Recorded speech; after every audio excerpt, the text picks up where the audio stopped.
Vous écoutez RFI, il est 6h30 ici à Paris, 4h30 en temps universel. Magali Lagrange. À la une de l'actualité africaine, le Gabon, après avoir hésité, le camp de l'opposant Jean Ping a finalement déposé un recours auprès de la Cour constitutionnelle pour demander un recomptage des voix dans la province du Haut-Ogooué. Jean Ping conteste la victoire d'Ali Bongo à la présidentielle du 27 août. Journée d'exposé hier en République démocratique du Congo dans le cadre du dialogue national. Aujourd'hui, place au débat autour de l'ordre dans lequel les scrutins à venir doivent être organisés. La présidentielle d'abord, plutôt les élections locales ou tout ensemble, ce sont les questions auxquelles il faudra répondre. Au sommaire encore, la Côte d'Ivoire qui rouvre ses frontières avec les pays qui ont été touchés il y a 2 ans par le virus Ebola puisque l'épidémie y est maintenant terminée. Et puis à Madagascar, la compagnie publique d'électricité est sous le feu des critiques en raison des nombreux délestages qui ont lieu depuis 2 semaines.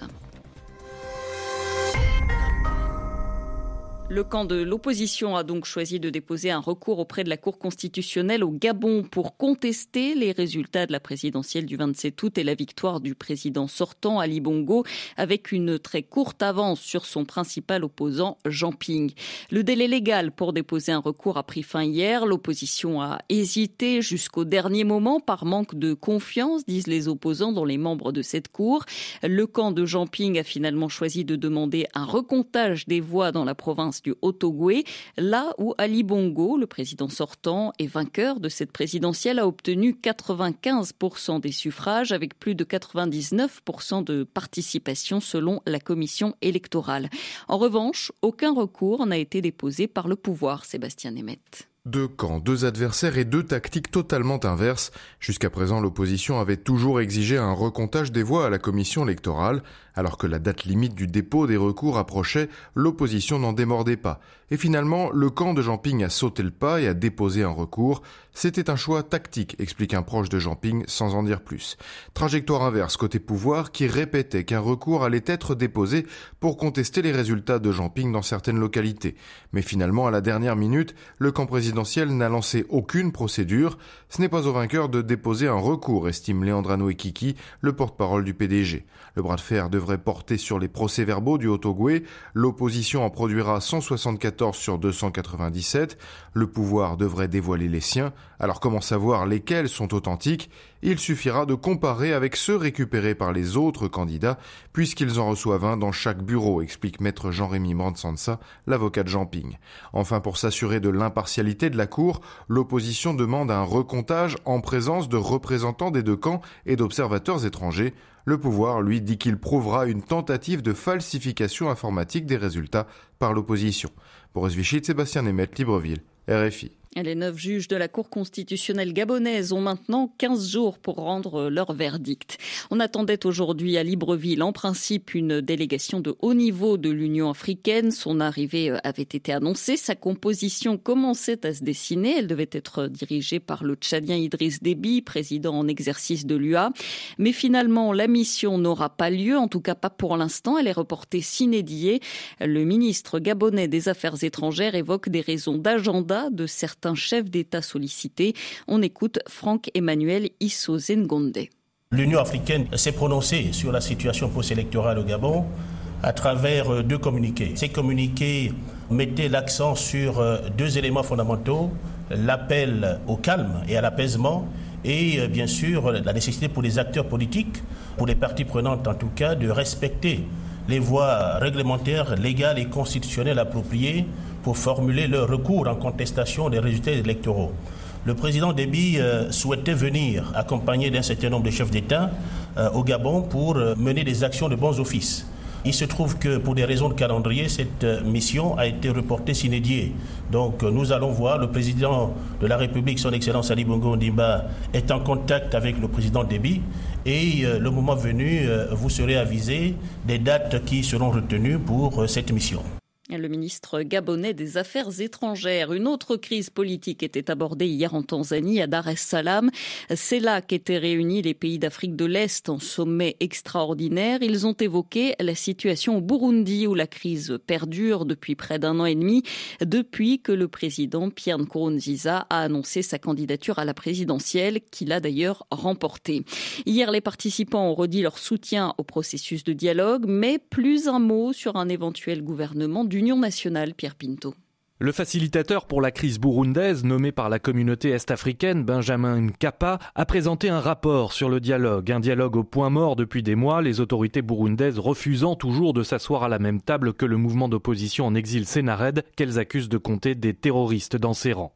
Les pays d'Afrique de l'Est se sont donc contentés de rappeler leur soutien au processus, de demander l'appui de la communauté internationale et de souhaiter une issue rapide.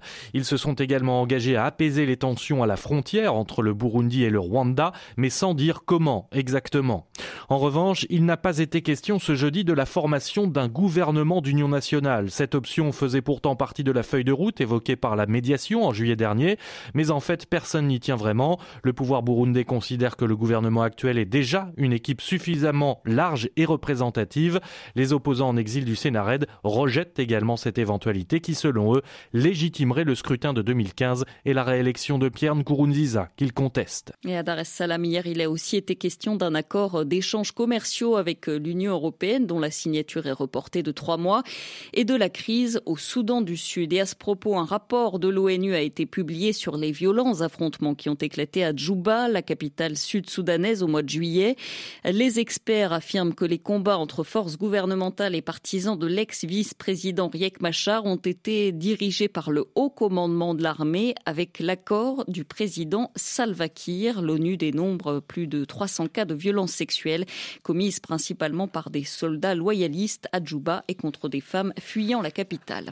Le dialogue national en République démocratique du Congo. Hier, experts et membres du gouvernement ont fait des exposés sur plusieurs thèmes, mesures de décrispation, sécurisation du processus électoral, budget des élections, mais aussi et surtout sur l'ordre des scrutins. L'opposition veut organiser la présidentielle et les législatives en priorité. La majorité voudrait que les locales aient lieu avant. La commission électorale, elle évoque la possibilité d'organiser toutes ces élections le même jour. Les 3 options seront débattues aujourd'hui. Et c'est ce moment, celui du dialogue national, qu'ont choisi les proches des personnes condamnées pour l'assassinat de Laurent Désiré Kabila. Pour faire parler d'eux, les familles ont pris contact avec l'opposant congolais Étienne Tshisekedi. Ils demandent que les noms de ces condamnés soient ajoutés à la liste des prisonniers dont les opposants demandent la grâce dans le cadre des mesures de décrispation. Correspondance Kamanda Wakamanda Muzembe. Dans ce mémorandum adressé à l'opposant Étienne Tshisekedi, c'est l'ensemble de la classe politique et la société civile qui sont interpellés. Les auteurs de ce document de cette page relèvent ce qu'ils appellent une indifférence caractéristique à l'égard de leurs frères et sœurs condamnés en 2001 dans le procès de l'assassinat du président Laurent Désiré Kabila. Un procès manifestement inique, entaché d'une illégalité particulièrement grave et flagrante, peut-on encore lire dans ce document qui dénie à la Cour d'ordre militaire toute légitimité. Les auteurs du mémorandum stigmatisent également le refus par le gouvernement d'appliquer la loi d'amnistie votée au Parlement de transition en 2003 en faveur des personnes condamnées dans ce procès. Par la même occasion, ils rappellent la position de la Commission africaine des droits de l'homme et des peuples qui, en 2013, avait condamné l'État congolais et demandé l'élargissement de toutes les personnes aux arrêts dans l'affaire Mzee Laurent Désiré Kabila. Pour Maître Georges Kapiamba, le président de la CAJ, Association congolaise pour l'accès à la justice, maintenir ces personnes en détention équivaut à une séquestration et à la torture. Kamanda Muzembe, Kinshasa, RFI. Parmi les personnes libérées dans le cadre des mesures de décrispation en RDC, il y avait l'activiste de Filimbi, Jean de Dieu Kilima. Il est à nouveau convoqué par la justice. Selon ses avocats, il est accusé d'avoir comploté contre l'État. Les avocats dénoncent une irrégularité de procédure. Toujours en RDC, les violences se poursuivent dans le sud-est où des affrontements ont repris il y a une semaine entre Bantous et Pygmées. Ils ont fait 8 morts.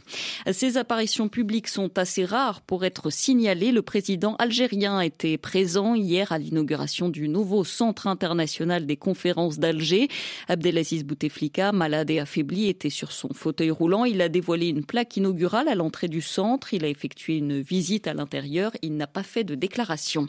La Côte d'Ivoire a décidé de rouvrir ses frontières terrestres avec la Guinée et le Libéria. Elles avaient été fermées il y a 2 ans au moment où le virus Ebola a fait son apparition dans ces 2 pays ainsi qu'en Sierra Leone. Ces pays ayant maintenant éradiqué la maladie, la Côte d'Ivoire lève les mesures qui avaient été prises pour empêcher sa propagation. Frédéric Gara. C'est la ministre de la Santé, Raymonde Goudou Kofi, qui, dans un court communiqué, a annoncé que les mesures prises à l'été 2014 étaient désormais levées. Le Conseil national de sécurité, regroupant plusieurs ministères comme la Défense, l'Intérieur ou la Santé, a décidé notamment de la réouverture des frontières terrestres avec la Guinée et le Libéria, puisque ces 2 pays, depuis le mois de juin dernier, n'ont plus enregistré de cas de transmission de la maladie. Pour cette raison aussi, l'affectation d'un terminal spécial à Abidjan pour les vols en provenance des pays dits à risque est suspendue. Concernant les pratiques alimentaires, la consommation de viande de brousse, comme les antilopes, l'agouti ou la chauve-souris, est aussi autorisée, mais avec quelques précautions concernant la cuisson de ces aliments, et le CNS recommande d'éviter de manipuler des animaux retrouvés morts sans raison apparente. Enfin, les accolades et poignées de main, un temps proscrites, sont de nouveau autorisées. Ceci étant, la ministre encourage les Ivoiriens à continuer de se laver régulièrement les mains avec du savon pour éviter toute forme de propagation de maladie. Aucun cas d'Ebola n'avait été relevé sur le territoire ivoirien durant l'épidémie, tandis que 11 000 personnes sont mortes dans les pays voisins du Libéria et de Guinée, ainsi qu'en Sierra Leone. Frédéric Gara, Abidjan, RFI. Alors que le gouvernement du Zimbabwe est confronté à une importante contestation depuis plusieurs mois, il a reconnu hier qu'il avait des difficultés à payer ses fonctionnaires, un poste qui absorbe plus de 96% de son budget. Le pays traverse une grave crise économique. Le ministre des Finances a d'ailleurs revu à la baisse ses prévisions de croissance pour l'année de 2,7 à 1,2%, en raison, selon lui, de la sécheresse, du recul des investissements et d'un manque de liquidité. La grogne à Madagascar depuis 2 semaines. Habitants et entreprises se plaignent de nombreuses coupures d'électricité. La Jirama, la compagnie publique qui fournit eau et électricité, est régulièrement critiquée car malgré les subventions qu'elle reçoit, elle peine à fournir des services convenables. Elle est régulièrement accusée de mauvaise gestion ou encore de détournement d'argent. Cette semaine, le gouvernement a rencontré en urgence et à plusieurs reprises des dirigeants de la Jirama, mais pour l'instant, aucune solution envisagée n'a été communiquée. Sarah Teto.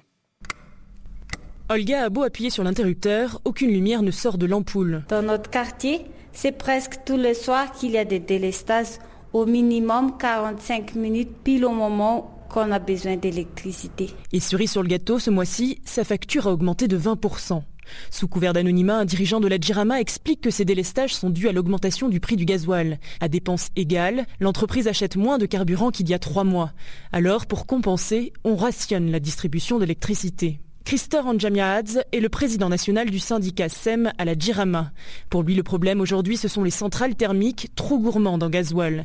Il faut donc entièrement repenser la manière de fabriquer l'électricité à Madagascar. La solution à long terme, ce sont les installations des centrales hydrauliques. On souhaite que la Jirama ait 1 ou plusieurs centrales hydrauliques en plus. Bien sûr que ça coûte très très cher, mais pourquoi le Bénin par exemple, il arrive à construire ça et pourquoi Madagascar ne pourrait pas faire pareil? D'après le syndicaliste, la construction d'une nouvelle centrale hydraulique prendrait 3 ans. En attendant, Christor et ses collègues proposent une autre solution, se lancer pleinement dans les énergies renouvelables, moins coûteuses et rapidement fonctionnelles. Encore faudrait-il que ces solutions soient entendues. Aucun des syndicats n'a été convié cette semaine à la table des réunions d'urgence. Sarah Teto, Antananarivo, RFI. Le ténor sud-africain Johan Botha est décédé en Autriche où il était installé et employé. Il avait chanté sur les plus grandes scènes lyriques du monde, à New York par exemple.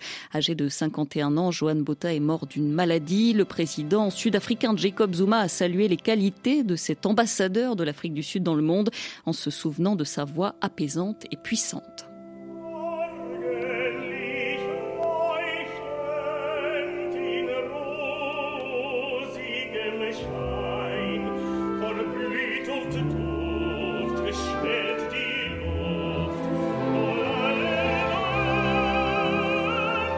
Il est 6h44 à Paris comme à Vienne.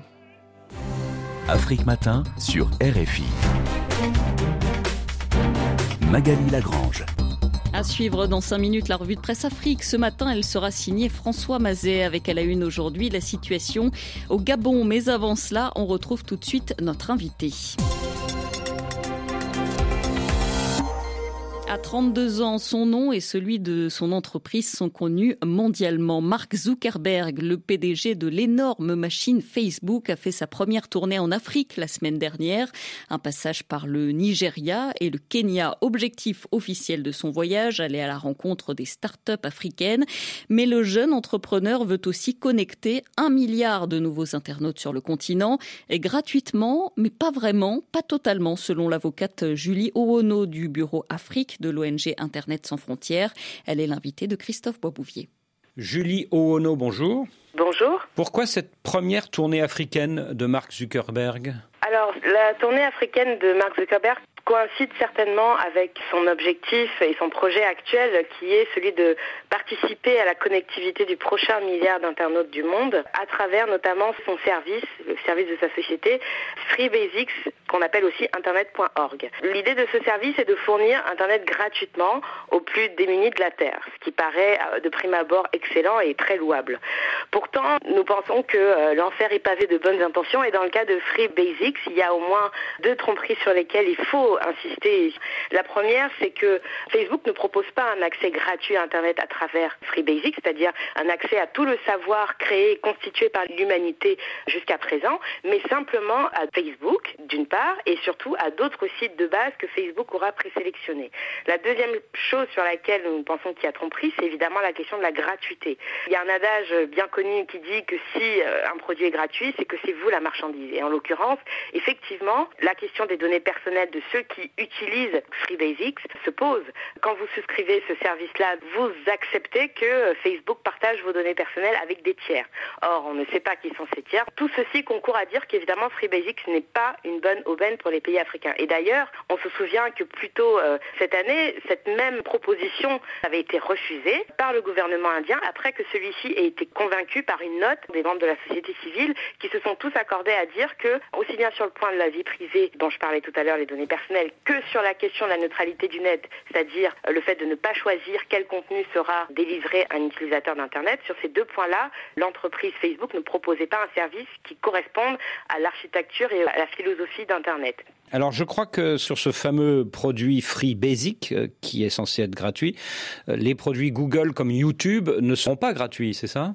Ce qui est absolument pas surprenant, puisque Google et Facebook se mènent une guerre commerciale en ce moment sur le continent africain, qui est effectivement le continent où l'on espère facilement connecter le prochain milliard. Alors vous dites que Facebook et Mark Zuckerberg veulent obtenir les données personnelles d'1 milliard de nouveaux internautes africains, afin sans doute de partager ces données personnelles avec des annonceurs publicitaires.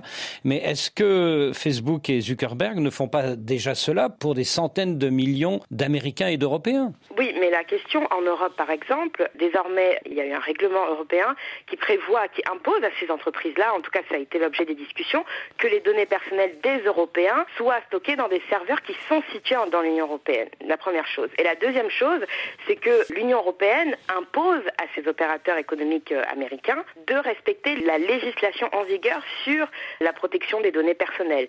C'est ce même mouvement-là qui devrait être impulsé sur le continent africain et qui malheureusement n'existe pas pour l'instant, puisque toutes ces entreprises-là viennent, signent des contrats, rencontrent les chefs d'État, comme ce fut le cas de M. Zuckerberg avec M. Buhari, le président du Nigeria, sans qu'à aucun moment ces questions-là ne soient posées. Or, la question des données personnelles, c'est pas simplement une question qui concerne l'individu, ça concerne l'État dans son ensemble et ça concerne, in fine, des questions de souveraineté. Quand vous laissez à une entreprise privée le pouvoir de savoir ce que vos citoyens pensent, ce qu'ils mangent, où ils vont, avec qui, pourquoi, vous imaginez bien le pouvoir que ça donne à une entreprise privée qui, de fait, se retrouve beaucoup plus puissante que l'État. Mais Julie Owono, quand on a le choix entre le fait d'être connecté grâce à Facebook et le fait de ne pas être connecté du tout, est-ce que la première solution ne s'impose pas ? Évidemment évidemment, pour une personne qui n'a pas d'autre solution, bien sûr, on ne peut pas la blâmer. C'est pas du tout ce qu'on est en train de faire. Au contraire, on est plutôt en train d'essayer de convaincre ceux qui ont la capacité d'agir sur la question de la connectivité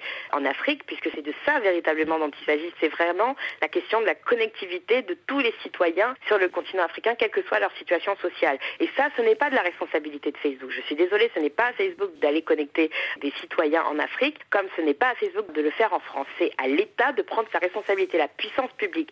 Le 1er septembre dernier, pendant la visite de Mark Zuckerberg à Nairobi, devait décoller de Cap Canaveral une fusée qui devait mettre en orbite un nouveau satellite en partenariat avec le français Eutelsat, un satellite qui devait connecter Facebook avec l'Afrique. Manque de chance, la fusée a explosé au décollage. Est-ce que cela contrarie les projets du jeune prodige de Facebook ? Non, je ne pense pas que ça les contrarie. On a vu que sa visite a été saluée dans pratiquement toute la presse spécialisée et non spécialisée d'ailleurs d'Afrique. Et son projet internet.org, donc Free Basics, est déjà disponible dans plus d'une vingtaine de pays et certainement peut-être d'autres seront convaincus. Donc c'est pas la chute de sa fusée qui va contrecarrer ces entreprises, mais c'est la prise de conscience de nombreux consommateurs, de nombreux citoyens africains sur les questions de données personnelles, de neutralité et évidemment pour les États de souveraineté. Julie Ouono, merci. Julie Ouono du bureau Afrique de l'ONG Internet sans frontières répondait à Christophe Boisbouvier. La France échappe à un nouvel attentat. C'est la conviction du gouvernement après la découverte d'une voiture pleine de bonbonnes de gaz le week-end dernier près de Notre-Dame à Paris. 3 femmes ont été arrêtées hier. Elles sont présentées comme des fanatiques radicalisées. Le ministère de l'Intérieur affirme qu'elles préparaient des actions violentes et imminentes. Au total, 7 personnes sont en garde à vue dans cette affaire et plusieurs autres suspects sont recherchés. La Corée du Nord affirme avoir procédé à un nouvel essai nucléaire cette nuit et prévient qu'elle va poursuivre son programme. Un essai réussi selon la télévision d'État. Un séisme avait été enregistré plus tôt près d'un site nucléaire. C'est le 5e essai réalisé par Pyongyang. Le précédent, au mois de janvier, avait été vivement condamné à l'international. C'est l'un des 5 piliers de l'islam. Le pèlerinage de la Mecque commence aujourd'hui en Arabie Saoudite. Près d'1,5 million de fidèles sont déjà sur place. D'importantes mesures de sécurité ont été mises en place après la bousculade meurtrière qui avait fait 2300 morts l'année dernière. Il est 6h51 ici à Paris, c'est l'heure de retrouver François Mazet pour la revue de presse Afrique. Bonjour François. Bonjour Magali, bonjour à tous. À la une, le Gabon, comment sortir de la crise ? Le journal burkinabé Le Pays revient sur le report de la visite de la délégation de l'Union africaine, report s'inédié officiellement pour des raisons de calendrier de la venue de cette délégation de haut niveau. Une demi-douzaine de chefs d'État annoncés dans le sillage du Tchadien Idriss Déby, ce qui interroge tout de même le quotidien. Quel écho peut être celui du président Déby dans cette crise au Gabon ? En effet, l'homme fait partie de la meute des loups subitement devenus des agneaux au détour du discours de la Bolle. Mais on le sait, cette mue est un trompe-l'œil. Ce report, en tout cas, est peut-être lié au dépôt par Jean Ping d'un recours auprès de la Cour constitutionnelle, estime le journal. On attend de voir la suite qui y sera donnée, synthétise Le Pays, qui note toutefois que le président congolais Denis Sassou Nguesso, initialement aligné sur la fiche du match, ne sera pas de la partie parce que considéré comme persona non grata par l'opposition gabonaise. En définitive, sans jouer les Cassandres, reprend Le Pays, il est à craindre que cette médiation ne porte aucun fruit, car en plus du profil des membres de la délégation, on imagine mal comment l'Union africaine, qui a déjà donné son quitus à l'élection, pourrait se dédire en si peu de temps. Seul le carnet d'adresses de Ping, qui a présidé la commission de l'UA, peut lui valoir des sympathies et peut-être faire bouger les lignes. Mais il ne faut pas rêver. Pour que le miracle gabonais ait lieu, il faut bien plus que des rêves, conclut le quotidien Ouagalais. Et la situation gabonaise fait remuer les oreilles de l'éléphant déchaîné cette semaine. Oui, le Gabon en plein ajustement électoral, se moque l'hebdomadaire satirique ivoirien dans son édition de la semaine. La brillante et transparente situation électorale gabonaise continue de susciter des passions. On se demande bien pourquoi. Pourquoi s'étonner qu'une province participe à un vote à 99,9% pour donner ses voix à 96% à un seul candidat ? Quand même, ces braves gens sont libres de s'exprimer. Et quand on aime, on ne compte pas, non, persifle le pachyderme, estimant que la France et l'Union africaine perdent leur temps, sous un titre d'article évocateur, le grand courage des chefs d'État africains. On devrait se pâmer d'admiration qu'un homme si puissant, Ali Bongo, fasse campagne pour le strict respect de la loi, se gosse encore l'hebdomadaire. Admirer la sagesse de nos amis les dirigeants africains qui, droit dans leurs bottes, le regard fixé sur la ligne bleue de l'horizon imaginaire, se concentrent sur le bonheur de leur peuple radieux, sans se préoccuper des facéties du voisin qui n'intéressent que les Blancs, qui n'ont décidément rien compris à la culture africaine. L'homme noir n'est pas suffisamment entré dans l'histoire, a dit un jour un certain Nicolas Sarkozy. Il avait tort, c'est l'homme noir qui donne un sens au ridicule et à la bêtise, s'attriste l'éléphant déchaîné. Et à la une également, François, la détente en Guinée. Oui, après cette nouvelle rencontre mercredi entre le président Alpha Condé et son adversaire Cellou Dalein Diallo au domicile de l'opposant, quelle contrepartie, s'interroge le site d'information lejelly.com. Ces derniers jours, la Guinée vit un contexte et une situation derrière lesquels elle court depuis 6 ans. Alpha Condé et Cellou Dalein Diallo a tué à toi, personne ne l'aurait cru et ne l'a vu venir, admet le Jelly. Tout le monde accueille cette détente avec un soulagement certain, note le site internet, mais faut-il en rester à ce côté spleen de cette nouvelle idylle ? Cela reviendrait à se rendre coupable d'une impardonnable naïveté, met en garde le Jelly. La gouvernance consensuelle suppose que les élites dirigeantes et celles qui leur sont opposées s'entendent pour se répartir l'essentiel des ressources du pays, une entente qui à son tour suppose que personne ne dénonce plus aucune tare. Les populations pourront continuer à se paupériser, personne n'en parlera plus. La justice et le droit pourront foutre le camp, ce ne sera la préoccupation de personne. La corruption érigée en règle, personne ne s'en plaindra. De même, le laxisme pourra régner en maître, prévient encore le Jelly. Pour se faire une idée de ce qui pourrait advenir de tout cela, il suffit de voir ce qu'est le Mali aujourd'hui. Jadis symbole de stabilité politique en Afrique de l'Ouest et affichant une santé économique à l'époque prometteuse, le pays s'est écroulé tout d'un coup, victime du consensus sous l'ère d'Amadou Toumani Touré. Merci François Mazet. Votre revue de presse est à retrouver comme tous les jours sur notre site internet, le www.rfi.fr. Et puis si vous voulez réagir sur l'actualité au Gabon ou encore en Guinée, vous pouvez appeler Juan Gomez tout à l'heure à partir de 10h10, heure de Paris, pour participer, le 0033 9 693 693 70. RFI Talent présente Sidi Bémol en concert. Venez découvrir son 9e album Afia sur la scène du studio de l'Ermitage à Paris le 16 septembre à 20h30.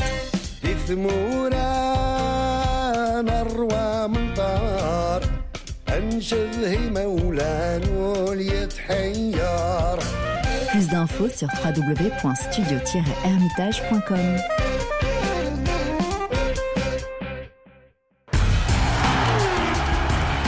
Vivez votre passion du sport avec MoneyGram, transfert d'argent.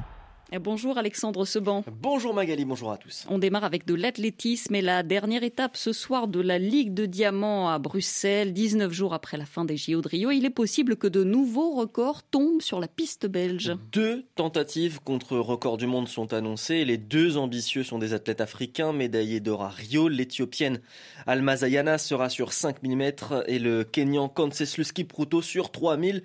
Steve Kipruto est assuré au minimum de remporter le trophée de la Ligue de Diamant dans sa spécialité, ce qui lui rapportera notamment $40 000. Dans d'autres disciplines, le lauréat n'est pas encore connu. C'est le cas par exemple sur 800 mètres où le Kenyan Ferguson Rotich, actuel leader du classement, est talonné par le Français Pierre-Ambroise Bosse. Et on passe au football avec un invité spécial hier dans Radio Foot International. Claude Leroy, actuel sélectionneur du Togo, a répondu par téléphone aux questions d'Annie Casnier. Champion d'Afrique en 88 avec le Cameroun, Claude Leroy s'apprête à participer à sa 9e CAN et ce avec 6 pays différents. Il se rendra donc au Gabon avec les éperviers du Togo à qui il a redonné confiance. En revanche, sa confiance est ébranlée vis-à-vis du pays hôte, le Gabon, en raison des événements actuels qui secouent le pays. Leroy s'est dit surtout inquiet pour le peuple gabonais. Je suis surtout inquiet pour les Gabonais. Ce que je ne souhaite pas, c'est qu'on se serve un petit peu de cette canne au moment où elle commencera pour revendiquer pour des raisons internes au pays. Donc je pense que la CAF doit être quand même très à l'écoute de ce qui se passe. Probablement qu'il y a un pays de repli qui a déjà été sollicité. On parle beaucoup du du Maroc. Moi, j'aimerais bien que tout se passe bien au Gabon, que tout redevienne normal, parce que c'est quand même un pays très chouette et qu'ils ont fait beaucoup d'efforts pour l'organisation de cette CAN, mais le foot, ça ne reste quand même qu'un jeu. Claude Leroy, hier dans Radio Foot International. Et football toujours repris ce soir de la Ligue 1 avec en ouverture de la 4e journée PSG Saint-Etienne. Et ce sera sans Serge Aurier côté parisien. Le défenseur ivoirien pas encore remis d'une entorse à la cheville. Coup d'envoi 18h45 TU. Mauvaise nouvelle pour Sofiane Bouffal. L'attaquant marocain ne jouera pas avant un mois avec son nouveau club de Southampton en Première Ligue. C'est ce qu'annonce l'entraîneur Claude Puel. Bouffal transféré cet été de Lille a été opéré du genou droit au mois de mai. Il aura donc encore besoin de temps pour se préparer physiquement un championnat anglais qui met toujours à mal les organismes des footballeurs. Merci Alexandre Seban pour ce journal des sports. À suivre tout de suite le retour de l'actualité internationale sur l'antenne de RFI. Bien sûr, très bonne journée à tous. Le journal des sports Afrique vous a été proposé par MoneyGram Transfert d'argent. Plus de 30 000 points de vente MoneyGram à votre service partout en Afrique. MoneyGram, le lien qui vous rapproche.